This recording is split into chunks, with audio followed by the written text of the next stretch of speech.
റാപ്പി, നിന്റെ സ്വന്തം പോക്കറ്റിൽ നിന്ന് പണം ചെലവാക്കി നീ എത്ര പേരെ സഹായിച്ചിട്ടുണ്ട്? അവന്റെ മാനവികത. സഹായം തേടി വരുന്നവന്റെ നിസ്സഹായാവസ്ഥയും കണ്ണീരും ക്യാമറയിൽ പകർത്തി സോഷ്യൽ മീഡിയയിൽ വിൽപ്പനയ്ക്ക് വെക്കുന്ന ഇവന് എന്ത് മാനവികതയാണുള്ളത്? ഹലോ ഉസ്താദ്, ഞങ്ങളിപ്പോ ഒരു വീഡിയോ കണ്ടേ. ഞങ്ങൾക്ക് ഒട്ടും സഹിക്കാൻ പറ്റാത്ത കാര്യങ്ങളാണ് അവൻ പറയണത്.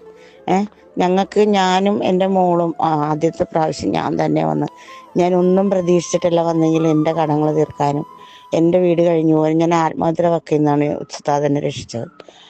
ആദ്യത്തെ പ്രാവശ്യം ഞാൻ എന്തെങ്കിലും കിട്ടുമെന്ന് പ്രതീക്ഷിച്ച് വന്നെടുത്തുനിന്ന് എൻ്റെ കടം വിട്ടാനും എനിക്ക് വാടക കൊടുക്കാനും എൻ്റെ ജീവൻ നിലനിർത്താൻ തന്നെ സഹായിച്ചൊരു വ്യക്തി. അതുപോലെ തന്നെ പലരെ സഹായിച്ചിട്ടുണ്ട്. വീഡിയോ കാണാറുണ്ട് ഞങ്ങൾ.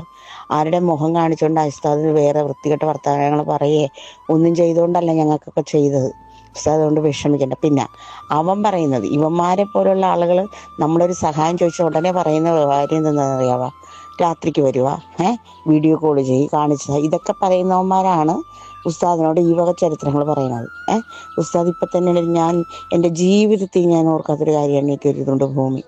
അതിനുള്ള വക കാണിച്ചതെന്ന് ഉസ്താദാണ്. ഉസ്താദ് ഇന്ന് 1 രൂപ പോലും എടുത്തിട്ടില്ല. ഒരു വരുമാന മാർഗം കാണിച്ചു തന്നു ഞങ്ങളോട് സ്നേഹത്തോടു കൂടി പെരുമാറിയിട്ടുള്ളതല്ലാതെ ഒരു അഴുക്കേട്ട വർത്തമാനങ്ങൾ അല്ലെങ്കിൽ ഒരൊന്നും എന്നോടോ എൻ്റെ മോളോടോ പറഞ്ഞിട്ടില്ല. ഞാനും എൻ്റെ മോളും മാത്രമല്ലേ ഉള്ളൂ വീട്ടിൽ.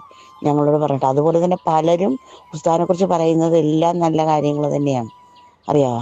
ഞങ്ങൾക്ക് കേൾക്കുമ്പോൾ ഞങ്ങൾക്ക് അഭിമാനം തോന്നുന്ന കാര്യങ്ങളാണ്. പിന്നെ ഇവന്മാരെ പോലുള്ള ജൽപ്പനങ്ങളൊന്നും വകവയ്ക്കരുത്. നമുക്ക് സഹായം കിട്ടുമെന്ന് പ്രതീക്ഷിച്ചിട്ടില്ല. ഉസ്താദിൻ്റെ നല്ല മനസ്സ് അന്ന് ഞങ്ങളുടെ പ്രാർത്ഥന ഉൾപ്പെടുമ്പോഴത്തേക്ക് ഉസ്താദിനും കുടുംബത്തിനും ഒന്നും തന്നിട്ടില്ല. ഞങ്ങൾ ആരും ഒന്നും തന്നിട്ടില്ല. പക്ഷെ എങ്കിലും ഉണ്ടല്ല, ഞങ്ങൾക്ക് ഉസ്താദിനെ പറയുമ്പോൾ ഞങ്ങൾക്ക് പിടിക്കില്ല. അവൻ ഞങ്ങളുടെ മുമ്പിലെങ്ങാനും ഇരുന്നാണ് പറയണമെങ്കിൽ എല്ലാവരും കൂടും. നമ്മുടെ ഈ മലയാളീസ് എല്ലാവരും ഇവൻ്റെ ഒന്നും ഭാഗത്ത് നിന്നൊരു സംസാരം ഇവനെ കണ്ടിട്ട് പോലും ഇല്ല. ഒരു സഹായം ചെയ്തതാണ് അല്ലെങ്കിൽ ഒരു വീഡിയോസ് ഞാനിത് ആദ്യമായിട്ട് അവനെ കാണും. ഇവനിതൊക്കെ ഇത് പറയാൻ വേണ്ടി മാത്രമായിട്ട് വരുന്നവന്മാരാണ്. ഉസ്താദ് എന്തിനാ മുഖം കാണിക്കണമെന്ന് ഇവന്മാർക്ക് ചെല്ലാനാ? ഫേസ്ബുക്കിലൂടെ ചെന്നിട്ട് നല്ലതെന്നൊക്കെ തിരഞ്ഞെടുക്കാനാ?